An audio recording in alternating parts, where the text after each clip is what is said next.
حضرت بلال حبشی رضی اللہ تعالیٰ عنہ نے سارا گھر کا کام کاج خود سے سنبھال لیا تھا. ایک دن غائب ہو گئے حضرت بلال اذان دے کے, فجر کی اذان دے کے. ایک دن فجر کی اذان دے کے غائب نہیں ہونا چاہیے. کیا خیال ہے آپ کا؟ مؤذن کو اذان دے کے غائب, اسے مسجد میں پھر رہنا چاہیے. حضرت بلال حبشی رضی اللہ تعالیٰ عنہ اذان پڑھی, غائب ہو گئے. صحابہ ڈھونڈ رہے ہیں بلال کدھر ہے, اقامت پڑھے. حضور نے فرمایا ٹھہر جاؤ, بلال آئے گا تو اقامت پڑھے گا. بلال آئے گا تو جلدی نہ کیا کرو مسجد میں. اگر 2-4 منٹ کبھی دیر ہو جائے نا نماز میں تو جلدی کوئی بات نہیں, اللہ کے گھر ہی آئے ہو نا, جلدی نہ مچایا کرو. اللہ کا گھر ہے, رحمت والی جگہ ہے. حضور نے فرمایا بلال آئے گا تو اذان پڑھے گا. اب سب صحابہ خاموش ہیں کہ بلال جاتا نہیں, کام بھی اس کا کوئی ایسا نہیں. حضرت بلال دوڑے آئے, جلدی دوڑے آئے. رسول پاک صلی اللہ علیہ وسلم نے سوال ہی نہیں کیا کہ بلال تو کدھر سے آیا ہے. فرمایا آ گئے ہو؟ حضور آ گیا ہوں. پڑھو اقامت, پڑھو اقامت. پڑھی, جماعت ہو گئی. اب صحابہ کرام علی مریدوان حیران ہے کہ حضور نے پوچھا ہی نہیں اور بلال آیا بھی دیر سے. حضرت جناب سیدنا صدیق اکبر, جناب مقداد, جناب سلمان فارسی, چند صحابہ نا حضرت بلال کو لے کے, کون ہے بلال تو کدھر تھا؟ راز کی کوئی بات ہے جو بتاتا نہیں, کدھر تھا؟ حضرت بلال رضی اللہ تعالیٰ عنہ کی آنکھوں میں آنسو آ گئے, رو پڑے. کہ بلال کوئی گہری بات ہے, بتا معاملہ کیا ہے, روتا کیوں ہے؟ حضرت بلال حبشی رضی اللہ تعالیٰ عنہ فرمانے لگے جب حضرت خدیجہ الکبریٰ گھر میں چکی پیستی تھی, تھک جاتی تھی نا, تو میں مدد کرایا کرتا تھا. کتنے دن بیت گئے, جب فجر کی اذان دینے کے لیے گزرتا ہوں تو حضرت فاطمہ الزہرا کے بچے روتے ہوتے ہیں. فرمایا میں نے حضرت فاطمہ کو گود میں کھلایا ہے. مجھے اپنے محبوب کی شہزادی سے بڑا پیار ہے. کئی دنوں سے حضور کی خدمت میں عرض کر رہا تھا یا رسول اللہ کو مہربانی فرمائیں. حضور نے رات پیغام بھیجا ہے سیدہ فاطمہ کو کہ بلال جب آئے تو پردہ کر کے اندر چلی جایا کر. حضرت بلال فرماتے ہیں اذان دے کے گیا تھا حضرت فاطمہ کے گھر. میں نے کہا محبوب کی بیٹی ذرا پردہ کر لے, تو بچوں کو دودھ پلا, میں تیری چکی پیس دیتا ہوں. حضرت بلال حبشی کی آنکھوں میں آنسو رو رو کے بتلاتے ہیں. فرمایا سیدہ طیبہ طاہرہ حضرت فاطمہ الزہرا, میرے حبیب نے پتہ کیا فرمایا؟ فرمایا جس نے فاطمہ کو راضی کیا اس نے تو مجھے راضی کیا. حضرت سیدنا بلال حبشی فرماتے میں نے چکی پیسی اور میں تمہیں کیا بتاؤں, میرے محبوب کی بیٹی نے مجھے بڑی ہی دعائیں دی ہیں. انہوں نے مجھ پر بڑا ہی اظہار محبت فرمایا ہے. فرمایا میں آذان سے لے کر جماعت تک لوگ تسبیحاں رولتے ہیں, لوگ قرآن کی آیات کی تلاوت کرتے ہیں. آذان سے لے کر جماعت تک لوگ مختلف قسم کے اذکار میں مشغول ہوتے ہیں. فرمایا میرا ذکر سنو, میری تلاوت سنو, میرا وظیفہ سنو. میں آذان سے لے کر جماعت تک محمد عربی کی بیٹی کی خدمت کرنے چلا جاتا ہوں. رسول پاک صلی اللہ علیہ وسلم کی شہزادی کی چکی پیس کے آیا. حضرت بلال نے اس انداز میں, بدر کی جنگ لگ گئی, بدر کا مارکا, حضرت بلال کے ہاتھ میں تلوار ہے. کہا میں لڑوں گا, پورا جہاد کروں گا. امیہ بن خلف جو بڑا مارا کرتا تھا نا, وہ دوڑ رہا تھا اپنے بیٹے کو لے کے. آگے کچھ صحابہ کھڑے تھے, وہ قریب سے گزرنے لگا. حضرت بلال نے فرمایا ذرا پکڑنا امیہ کو, یہ مجھے مارا کرتا تھا, ذرا پکڑنا, نہ جانے نہ دینا. امیہ کو صحابہ نے روکا. حضرت عبد الرحمن ابن عوف نے پکڑ کے ایک زور سے گھونسا مارا, ادھر جا کے گرا. حضرت بلال تلوار لے کے کھڑے ہیں امیہ کے سر پہ. کہا امیہ میں تجھے نہیں کہا کرتا تھا اللہ میرے مصطفیٰ کو بڑی عزتیں عطا فرمائے گا؟ میں تجھے نہیں کہا کرتا تھا کہ خدا ہمیں غلبہ دے گا؟ هو الذی ارسل رسولہ بالہدی ودین الحق لیظہرہ علی الدین کلہ. میں نہ کہا کرتا تھا کہ اللہ اس دین کو ہر دین پہ غلبہ دے گا. فرمایا دیکھ اللہ نے ہمیں عزت دے دی, دیکھ تو ذلیل کر دیا گیا. حضرت بلال نے مارا, گردن اڑا دی. حضرت ابوبکر صدیق پیچھے دیکھ رہے تھے, دوڑے ہوئے آئے. کہا بلال مبارک ہو, بلال مبارک ہو, آج تو تیرے سارے بدلے پورے ہو گئے. حضرت بلال نے سجدہ شکر ادا کیا. میرے دوستو بڑی باتیں ہیں جناب بلال کی کرنے والی. یہ وقت ساتھ نہیں نہ دیتا کسی کا, یہ رک جاتا ہے, یہ کہتا ہے کہ بس اب رک جاؤ, وقت ہو گیا آگے گزرنے کا. حضرت بلال حبشی رضی اللہ تعالیٰ عنہ رسول پاک کا وصال ہوا نا, حضرت بلال نے منہ سے لفظ ہی کوئی نہیں ادا کیا.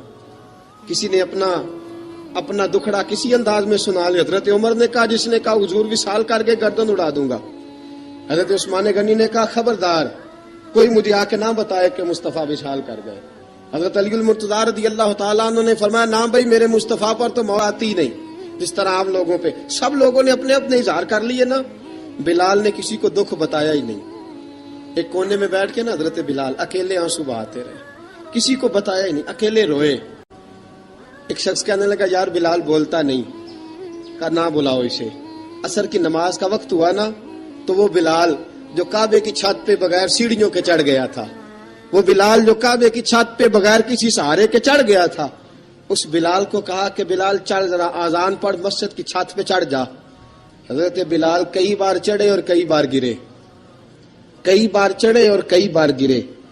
حضرت بلال حبشی رضی اللہ تعالیٰ نے آواز دی, کہا سلمان میری مدد کرنا, میری مدد کرنا, اب مجھ سے چڑھا نہیں جاتا, اب مجھ سے جایا نہیں جاتا. جناب سلمان فارسی نے بھی سوال نہیں پوچھا کہ بلال تو بیمار ہے, یہ نہیں پوچھا.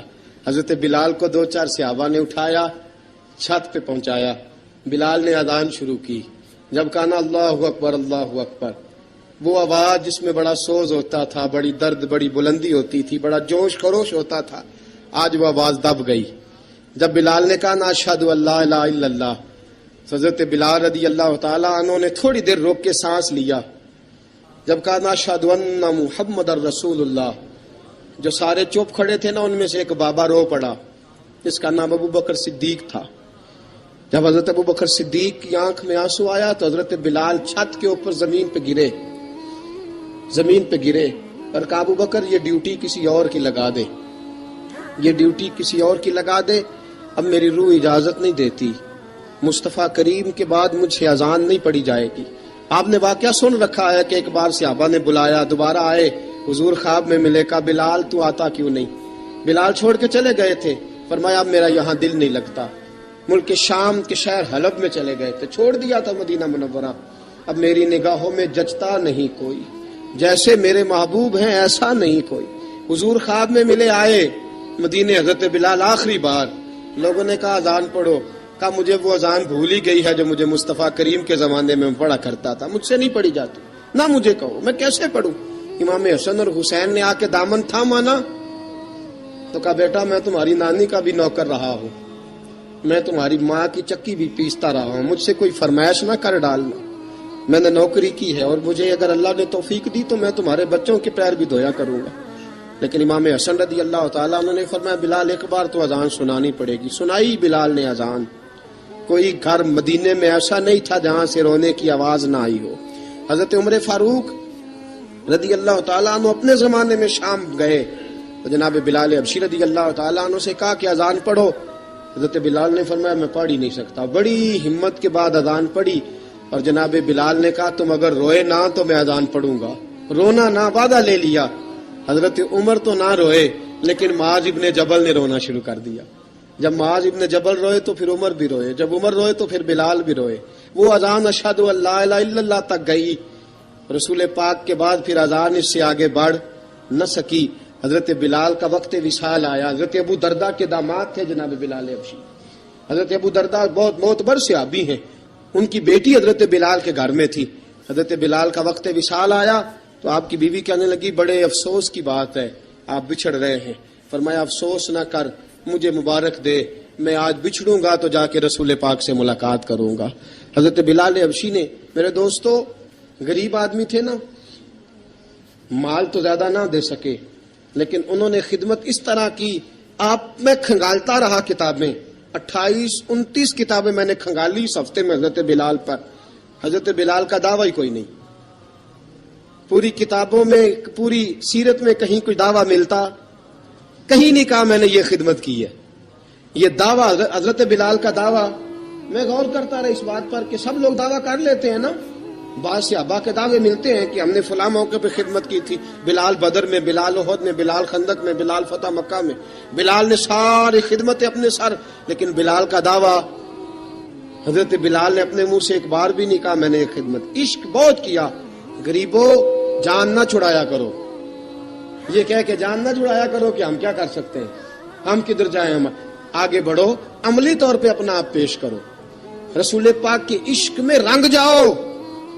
حضرت سیدنا عمر فاروق رضی اللہ تعالیٰ عنہ فرماتے تھے بلال اب تو حبشی غلام نہیں, اب تو مصطفیٰ کے صحابہ کا امام ہے. اب تو ہمارا امام ہے.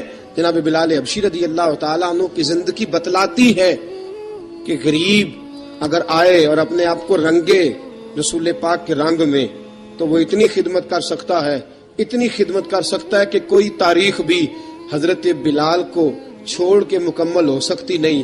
کوئی بھی تذکرہ جناب بلال کو چھوڑ کے صحابہ کے تذکرے مکمل ہو سکتے نہیں. اور جہاں جہاں بھی عشق کی داستان لکھی جائے گی پہلے بلال کا نام لکھا جائے گا، پھر بات آگے بڑھے گی. اللہ ہمیں بھی حضرت بلال کے عشق کا قطرہ نصیب کرے، ہمیشہ مدحت خیر الانام میں گزرے.